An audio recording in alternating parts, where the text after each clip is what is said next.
All right, boys and girls, welcome. This is not EAV Rudio, but EAV Rudio related because even though I do that show a lot, I have the two co-hosts who occasionally put in shows for me.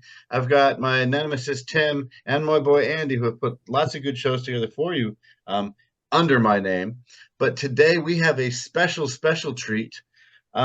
We have none other than Mr. John Bunkley. You may know him from Gangster Fun.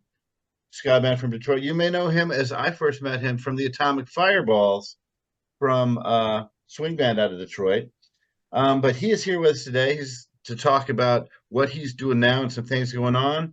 And my first question to you, Mr. Bunkley, So, who do you think you are? who do I think you are? Well, I'm just John, somebody from the west side of Detroit, born and raised, and grew up listening to Motown and Stax, soul records, ska from the 60s from my mom, and Zydeco music from my grandma. And I'm just a musician. I'm a songwriter. I'm a soul singer, man, who grew up with punk, ska, and soul music, mainly soul music. Then ska came later, and of course, punk came later, and I've been doing this since ska since like 1985 and soul since 1985, with a sprinkling of jump blues and that little intersection in the 90s, then came back to doing rock steady and soul. So basically, I'm somebody from the west side of Detroit just doing music I grew up on, That's who I am, Nothing more, nothing less. I'm a songwriter. I write for people, I write for myself, and I just do it because I like the art of composition. Well, let me follow it up. I wish I could talk that well. Very well said, John. Um, with that, on with all the different styles that you've done and you've been writing for so long and in music so long, do you have a particular method after all these years that you do for songwriting? Does it just kind of hit you? Do you have some process you go through? Well, it depends on what instrument I'm writing, of course, When I write on guitar, it's different than when I write on piano, and then if I write on horns or something like that. And as a songwriter, it depends on who I'm writing for. If I'm writing for myself, um, I have different moods I get in. I have zillions of songs that people will never hear, you know, and they may hear them, but I like a hook. I like a good hook, I you know, like like the first Macy Gray album has a lot of good hooks. A lot of the neo soul has a lot of good hooks. Jill Scott has a lot of good hooks. So I like stuff like that. Of course, I like Aretha Franklin being from Detroit and her living 5 blocks away from where I grew up, and Stevie Oh, Wonder wow. living 4 or 5 blocks from me, and me knowing all those people and being able to converse with those people growing up. So I like that stuff. I like a hook. I like a good melody.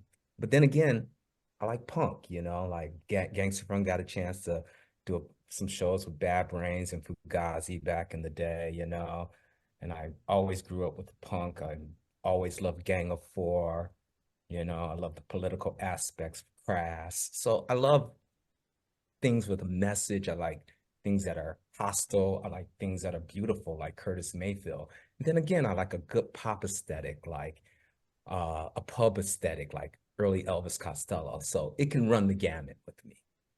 So basically, you can go in many directions, have Yeah, your fingers in many different yeah. I pots. like a good country song. I like a tearjerker, like even a good George, like a good George Jones song. I like a, good, good bluegrass song, good Hank Williams song, early Tom Waits song, you know.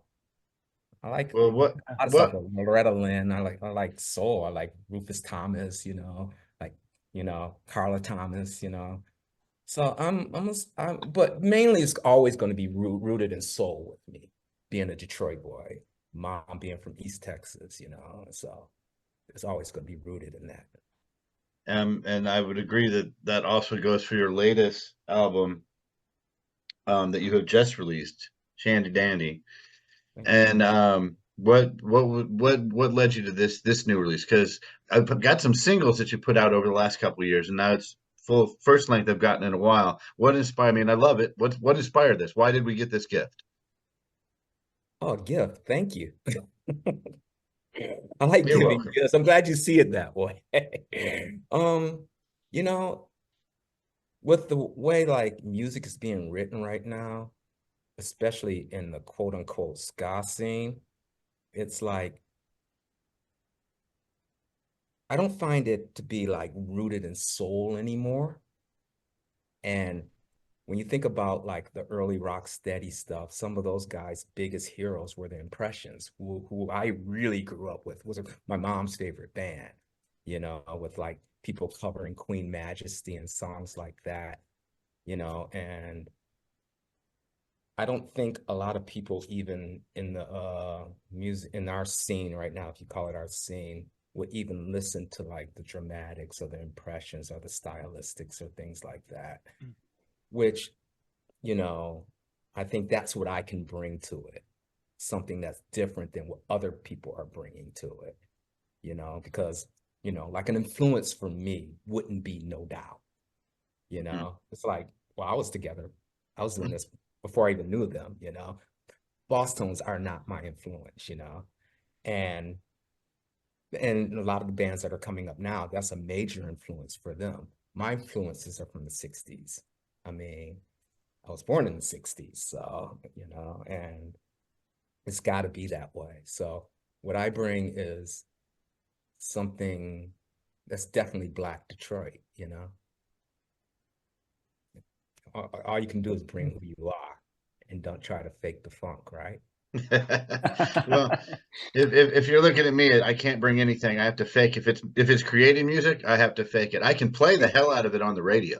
Like, it's no way I'm gonna, sing in a Jamaican accent, it's not gonna happen, and it's no way I'm gonna like, you know, much love to people from Jamaica, but I love music heritage from my neighborhood. So I gotta like give love to that, It's like some of the best music out of America, and why can't it be like, be intertwined with music that I love that's not from America, So I'm kind of like trying to mix the Detroit vibe with the Jamaican vibe, with the Memphis vibe, and Well, yeah, and you mentioned that a lot of the modern ska is away from that soul that you were looking for, and I think that's what ska's really become a lot of. It's a mix of everything from everywhere.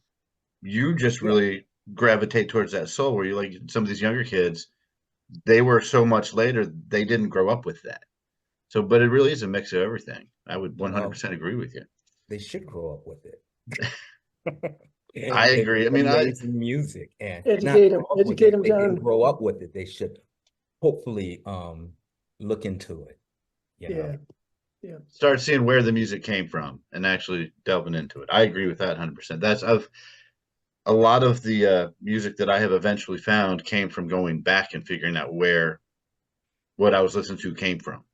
Yeah, I mean, like there's so much music, great music in the States too. It's like if you look at the Philly soul scene, if you look, like I said earlier, the Zydeco scene, there's just so much, like even like, the California like soul scene of the 70s. There's just, and now all the reissues coming out of like these like rare B-sides of bands. There's so much thing, so much. I mean, my friend Gabe from Daptone Records, he really likes finding these old 45 and he'll put out these bands like uh the Sacred Souls and stuff like that. And they really like love that stuff, and you can tell that they love the music of like making out music from the early 70s, and they do it so well, so and Looks then like I but got a so, Sam and oh, hmm?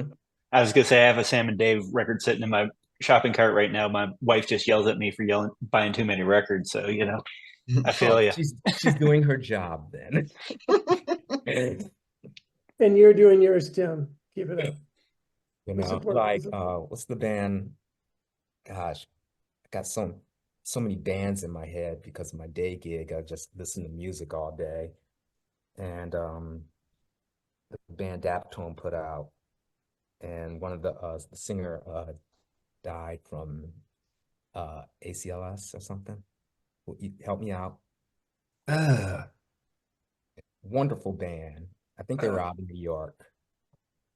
And anyway, it'll come to me in a second. But you could tell that they really, really did their homework of things that they, just the harmonies they were laying down and the grooves that they were doing. You're not talking about Sarah and Jill. oh, that was the Frighteners. Oh, Yes, thank you. The Frighteners. Frighteners. Yeah, that was terrifyingly sad because I love the Frighteners. The Frighteners are sort of that new era of what you were describing there. And that first record, I really gave that a lot of listens, and I was like, I kind of like this, And I'm a hard sell sometimes, and I really, really, I thought it was just earnest. It was just done in good taste, Dan Klein was his name. Yeah. Yeah, there's some pretty beautiful stuff on that record, Talking about different people coming together, making music from the same area. My wife actually just went recently and visited the Punk Rock Museum, and she was about a week away from getting led through a tour by a man named Jason Navarro, and apparently the Bore-Outs played a show there. Yeah. Have you heard of them, John, the Bore-Outs? Yeah, I kind of know a little bit about them. Can you talk a little about the Bore-Outs, John? Well, the Bore-Outs are a lot different than anything. The Bore-Outs are a garage, kind of like a garage band, but with a lot of R&B influence, and punk influence, of course, because Jay Navarro's in it from the Suicide Machines and the Traders, and then Cole Molina's in it from the Dirt Bombs, and I'm in it, and I was a late addition. They asked me to be in the band a couple times. They wanted me to be in the band, and I was like, I don't know if I want to be in a band anymore. And I'm like, well, I've known Cole since she was 16. Me and Jay have always been cool, so it might be cool to just hang out with old friends and be in a band. So I'm like, well, and they're like, we want you to sing. I go, be the lead singer. I'm like, no, it's not gonna happen. I'll play guitar. Or they said, well, will you play keyboard, organ? I go, definitely. I'll play organ and guitar, and will you sing some songs? I was like, I'll write some songs and sing. And so that's how when we started doing shows, and we actually played at the Punk Rock Museum. I was there. I was at the Punk Rock Museum at the end of March, and I saw the place where you played, the Pennywise Garage. How was that playing kind of in a classic space like that? It was, I'm not a big Pennywise fan. I could care less about those guys. But, it was cool. It was like this little thing offset in the corner, and it felt like I was in a crappy practice space in some, in a storage facility. It was great. And I actually was very surprised by the museum too, for all the ephemera that they did have, It was, I thought there should be a little bit more Midwest representation, which museums on the West Coast and documentaries on the West Coast always forget about the little thing in Michigan and Chicago that happens, But in due time they'll have it, because I'm going to start throwing them flyers and throwing them stuff from Touch and Go Records, and yo, you need to have this. So remind me, everybody, of the compilation from the Midwest it was just Midwest ska. There's 2 volumes of it. Was that Scott? Had the farmer people? Yeah, it had America's Gothic. America's Gothic, and that's where I heard most of those bands from the Midwest growing up in the ska scene. Yeah. I was just really making a snide, not a snide, but hell yeah, why not? I'm old enough to say snide. But no, I actually agree with that. Comment toward documentaries and things, I agree. They tend to focus on certain areas and leave out a lot of the stuff that influenced me growing up in the ska scene when there was not internet. What was that documentary that came out? Pick It Up. Pick It Up. I mean, did they even mention BIM? Did they mention BIM? Yeah, no. They did primarily California. They got a little bit out of it. outside of California. But Yeah, I mean, that's what I was thinking of when you were mentioning that. It's at Fresno. It's like ska happened between Orange County and maybe San Francisco with that stuff, with them. It's like, wow, there was countries really big and a lot of cool things were happening, not just Let's Go Bowling and I don't even, they didn't even touch on that stuff, really. No, they hit some of the bigger bands on the East Coast, but yeah, there was even some bands I had never heard of from the West Coast that I was like, oh wow, I didn't even know this band would rate a documentary. I was like, there's so many other bands that I would have thought, but hey, right. Like I really didn't know like ska in America was as big as it was until we did that big Earth Day Fest in the early 90s, the one at the Greek Theater. You know about that, any of you? I did not. Tell us about that. Like 10,000 people? No. Yeah, tell us about that. Again, for everybody listening, this is pre-internet. So yeah. This was like the big Earth Day Festival, and John Kerry was one of the guys that had something to do with it, and I remember being interviewed by HBO during the time. He had the International Beat, Bad Manners, Let's Go Bowling, Roland Alfonso, Donkey Show, Dance Hall Crashers, the Uptones, blah, blah, blah. I know we were the only American band. Gangster Phone was the only American band not from California. Yeah, that's wow. The after party was played by Skankin' Pickle. They were like in this little bar that they played, but we all played at the Greek. Oh, the Skeletones played. So it was huge. Bad Manners was like one of the major bands, Nice. So, and yeah, my whole start, it wasn't necessarily ska, was Fishbone, which then led to the Boss Tones and the Pie Tasters, which I could get over here on the East Coast. And then for me, it was mainly finding compilations. Oh, okay. Of bands, because again, with no internet and word of mouth doesn't really work when I don't have a whole lot of people here in the scene. Right. And so it was compilations that got me started on a lot of the bands that I would find later. Right. I think Dance Craze, when it first came out, I went to a movie theater and saw it opening day. And nice. And then I didn't have a license, and then I rode my bike to go see the Selector, but I wasn't old enough to get in the club. I was like 16, and then I tried to go see the Equators, and they had played, and I couldn't get in the club then. Then I think I saw somebody by the time I was 17. I think I ended up seeing the English Beat or the Selector, when I was 17. But it was like 1982, So that was my foray into it, knowing about the two-tone bands. But I had already known about Desmond Decker and Millie Small and stuff like that from my mom, because those records were always played in my house. And Jimmy Cliff and stuff. I already known about that stuff when I was a little kid. So, but that was but that big ska fest is when I really, really learned about the so-called, I knew about Fishbone, of course, and the Untouchables, but no one else really, I mean, I knew about the Toasters, but like I said, none of those bands had any inkling on what we were doing in Detroit, It was just I want to be in a band like the Equators. I want to be in a band like the Selector. And basically it was that was the jump off, So yeah, it was cool. And it was really easy to get it going from there, because nobody else was doing it in the entire Midwest, So do you also have any, besides we've talked about the Warehouse, we've talked about this latest album that you just released, any other secret projects, collaborations, or solo stuff in the work that you just this is going to happen one day? You never know, because I know you never know, but I'm seeing if there's anything on the grill.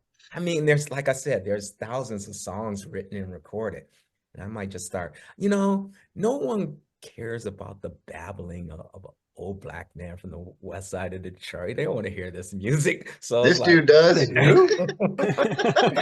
old man's ramblings about like love, man. Who wants that crap?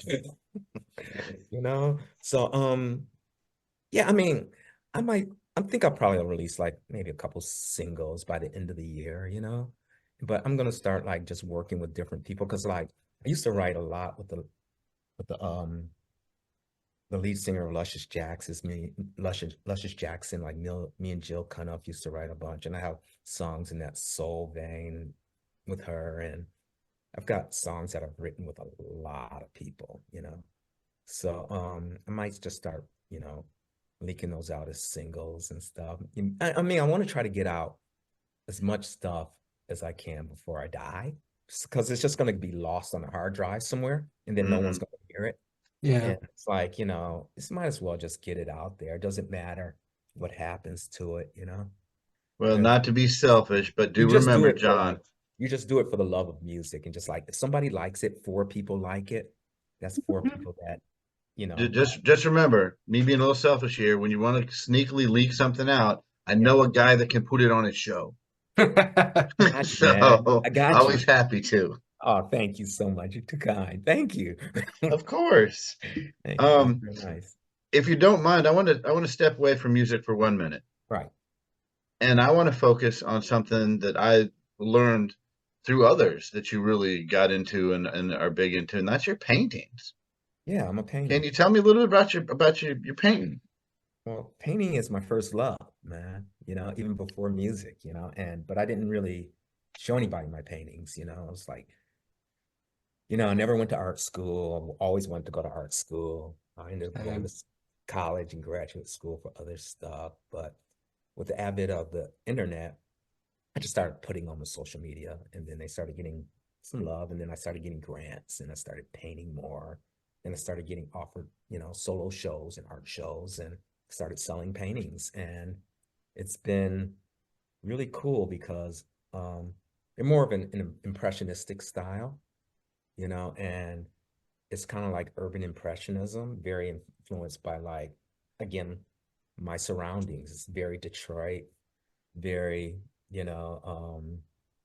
showing the beauty of people, something that everybody can relate to. Like, even though my paintings primarily have African-American people in it, everybody should be able to relate to the paintings because people are just people, and it's like a little girl going to the ice cream truck with her dad, but it's done in this, in this impressionistic abstract style. And it's just been getting a lot of love. So it's been cool, No, I've looked at several of them, and I've really enjoyed them. I heard somebody describe them as vignettes of everyday life in Detroit. Yeah. Which I thought was a great description of your work. That's what this major museum basically called me, like, when the Van Gogh exhibit happened there, they did a write-up on the Van Gogh exhibit, and they kind of compared my work to, like, his paintings, but of Detroit. And I was like, whoa, that's an amazing thing to say, and, at least I'm living and get, with both my ears and get to enjoy people loving my paintings, and I don't do, absent. One of my favorites was you painted like a bodega with a guy on a scooter out in front of it. And, Yeah, that's the ex-drummer from the Black Eyed Peas owns that one. Oh, really? Yeah, he bought that one. Yeah, he's that was in the very Transcenders. He does all the scoring for, like, he did all the scoring for Blackish, and and yeah, he's a good friend of mine. He wanted that painting, so that one's his. I like that painting too. At least I know it's in the family, so I'm really happy that he has it. All right, so people enjoying your music as art, people enjoying your painting as art. What are you going to create next? What's the triumvirate, man? I don't know. That's it. That's all I got, man. That's all I got. Well, I won't say that it's enough, but it's a lot, and we enjoy it on both ends. Thank you. visual and audio. It's So keeping me grounded. It's keeping me happy. And that's the goal, man. It's for all of us just to find something that makes us happy, you know. So I was going to ask you, this group of friends, like we talked before we started recording, it came together because of Supernova, and you got to front Bim Scala Bim at Supernova a few years ago. How was that? You know what? I've known Bim for a really, really long time, and I didn't want to do it. You know, it's like, who can replace Dan and Bim? He's right. integral part, but you know, he was down in Panama and I said no. And then Dan wrote me and says, no, you know, a couple of members in the band wrote me in the first and they're like, will you do this? I'm like, come on, really? And each of them individually asked me. And then Dan said, you're the best person to do this. I'm like, wow, that's an honor because they're such good friends of mine. I really respect those guys. And from the beginning, like they're the first band outside Detroit that was in that scene that kind of embraced us, you know, and they're kind of like, they're your big brother band. You kind of need one of those, you know? And like, I kind of feel like the way they embraced us and that it was like, let's ask our little brother to help us. So I did, you know, and it was like, it was an honor, you know, and when I ever have the chance to help somebody that was younger than me do the same thing, I would. Like, they embraced us the way I embraced Buckle Nye, brought them on our first tour, and I'm still dear friends with those guys, you know. And when we played in Vegas, Tony came out and saw me, gave me the biggest hug, you know. It's just like, yo, when I see Jonas, what's up, you know? So all those guys, it's just like the same thing. Or like the Suicide Machines, they always said, if it wasn't for you, we wouldn't exist, you know. I'm like, what? That's crazy. But, you know, it's like, and Bim is the same way for me, you know. They've helped me out so much. So for me to give back, that's what it's about. And Gangster Fun helped with the logo for Suicide Machines too, right? Because didn't they kind of sneak the Gangster Fun logo? Yeah, they stole it. And it's always so weird, like if somebody's wearing a Gangster Fun thing or we're like playing a show or something, and someone said, hey, you stole the Suicide Machines logo. I'm like, dude, you know. Well, I think you hit on one of the my favorite things about the whole scene is there is so much bands helping other bands and people helping other people out so everybody can succeed. You don't get a lot of that. No, this is my space. Get the hell away. Well, that's good. That's the way it should be, right? Yeah, no, I agree. That's why I like what you said. Yeah, you got to help each other. I mean, you know, the clubs and the promoters, you know, back in the day, they weren't going to help you. Hopefully it's, you know, maybe with the corporatization of clubs now, they still not going to really help you. So the other bands are going to have to help you get gigs and stuff, you know? So, yeah, you got to help each other out, you know? And I mean, the best place to like network and meet people is at the big festivals and stuff. So maybe you can meet other bands or even locally like this. Sometimes you just got to just put on shows yourself and just meet people and go out and just stop looking at the computer and just go out to shows and stop looking at like how many streams somebody has, you know. And says, you know, John, ironically, while we're all interviewing him on the computer. Yes. How many people are watching this though? Can you tell? Just us right now. It's just us. We're recording it. We'll actually release it. Four of us here. And then so yes, 4 of us. So maybe 8 of us will see it total. Oh, there'll be a lot of people that'll see it. Yeah, that's cool. Because we'll put it out. People will see it. It's kind of just like, you know, it's just like just getting out, going to shows, being cool, and just helping people what you can. Like, if I'm an artist and I'm able to like draw you up a good flyer, screen you something, I should like give you like a good deal on it if you're a band I like and if you're cool, you know? And I will, you know? It's like, you know, and people should just like kind of have this little bit of like, you know, socialist Marxism about it just to help people out to get where they need to go and stop stabbing people in the back, you know? Speaking of going out and seeing shows, as a fan of music, what's been you have an all-time favorite show, like a band you went to go see? We don't even need to keep it in the ska realm. What was there a show that you just went to and you're like, wow, I don't know that any band will ever top this performance I just saw? I would say like 1983, 84 circa Butthole Surfers. Okay. I know that's probably left field, but when they had the two drummers, and I would kind of say like the same era Sun Ra. Sun Ra was, yeah. And then like in the 70s, there's like Parliament, man, when the spaceship landed, another connection stuff that I saw. But I was a kid and I was just like, the spaceship landed on stage. So I mean, but it used to be back then, it was always just like, wow, the Butthole Surfers, especially like within those first three or four albums, all the way up to Rembrandt Pussy Horse. I was just all in, And then, I mean, I always like the Cramp, good stuff. Yeah. I was gonna say, you look at me and you wouldn't think one of my favorite shows that I went to was Guar. So, Oh, definitely, right? I was on stage wearing this cool suit, sharkskin suit, tie, covered in blood. Loved it. It was like all about it, right? Yeah, I wore a brand new pair of sneakers to that show. Never again. Yeah, it was great. We actually, when I went and saw Guar, we knew what we were getting into. We covered the car seats in sheets, got the crappiest clothing we could, and went and had a great time. Yeah, like certain shows are just like, yeah, I've seen Guar probably about 7 or 8 times, and I've always had a great time, But the funny thing is, like, I don't own any of their music, and I've seen I don't either. It's like I've owned them so many times, seen them so many times, and don't own any of their music, but I'm always up to go to a Guar show. The only thing I've got from Guar is one of their set lists with fake red blood on it. Yeah, it's beautiful.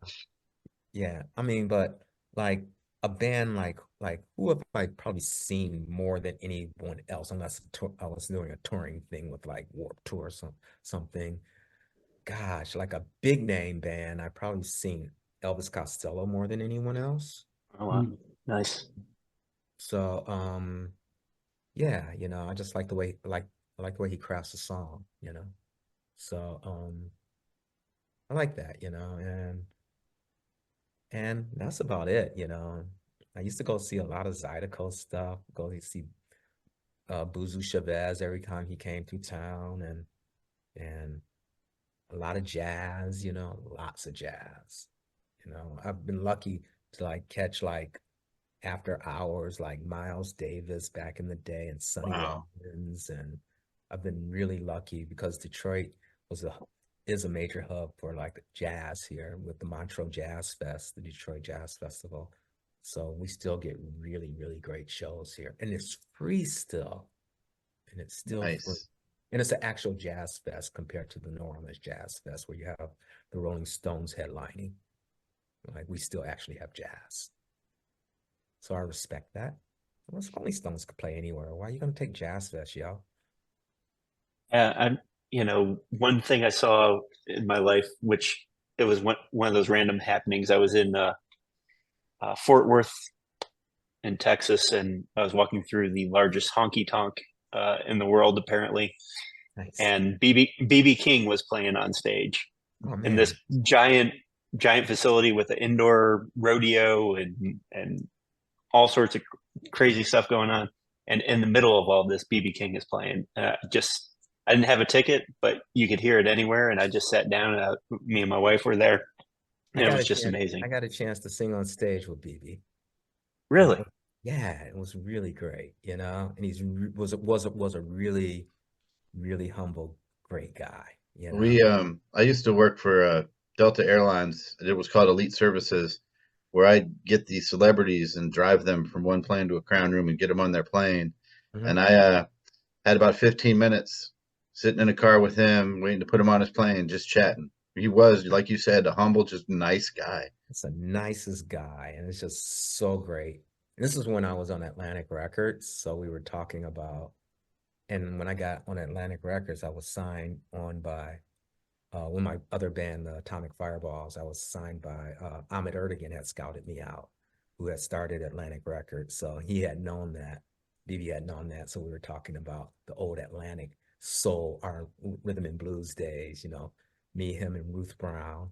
So I was like, wow, I'm sitting here with Ruth Brown and BB King talking about soul, my mom's music, you know, and it's like, it was great. I was like, couldn't be anything better. That was like a highlight in my musical life, you know, my musical education.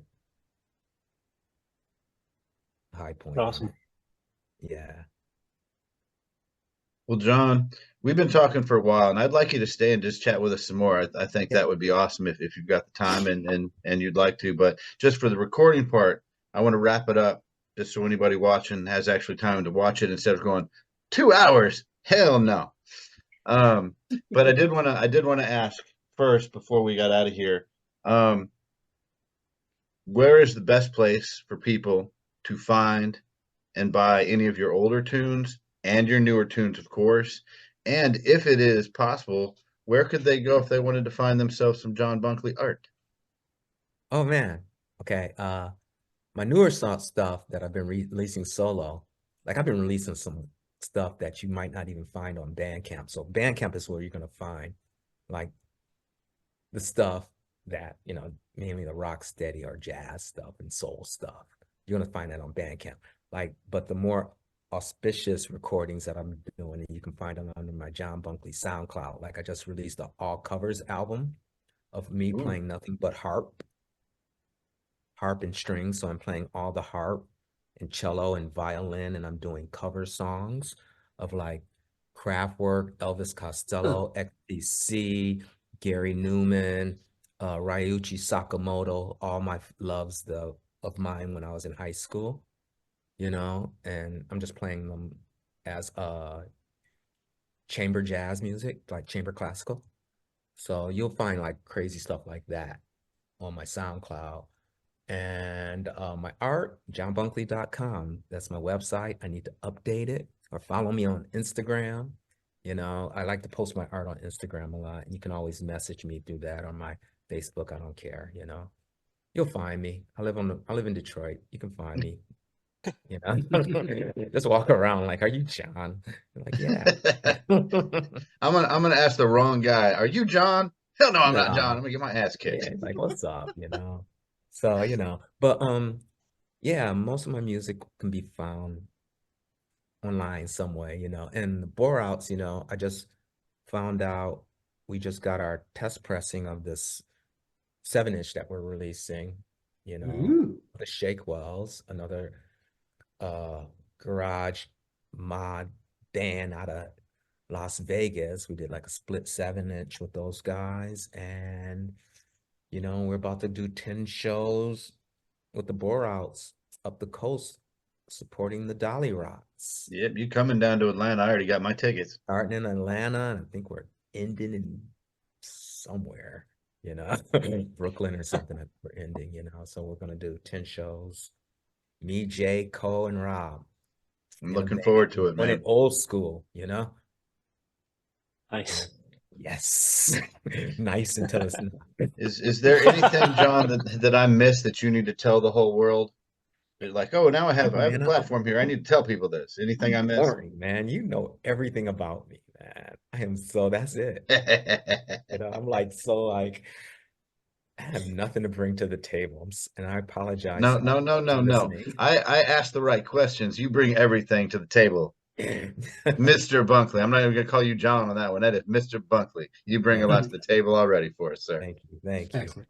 No, I'm just like happy to, hopefully, if I'm able to just strum my guitar, play my piano, and paint the rest of my life. I'm the luckiest guy on earth. So let's just say hopefully that'll happen. Well, speaking of that, do you have any galleries or anything coming up for your paintings? I don't. I just had a big solo show about 5 months ago.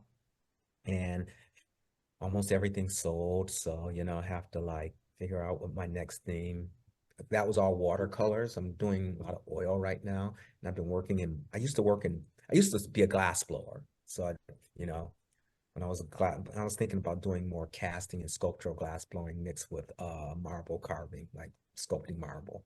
So I used to sculpt marble too. So I'm gonna try to do more like figurative stuff in marble and glass. So we'll see what's up. So there really isn't anything that you don't do artistically. I am so amazed, even more now. Nothing I don't try. I try. All right. Well, boys and girls, we're gonna wrap it up here. We've had the pleasure of talking to none other than John Bunkley from Gangster Fun, from Atomic Fireballs, now from the Borouts, and of course from his solo musical and artistic painting career, which will soon involve some sculptures and glass blowing, most likely. John, thank you for coming and spending some time with us. We really appreciate it, and you have a lovely, lovely day, sir. You as well. Thank you.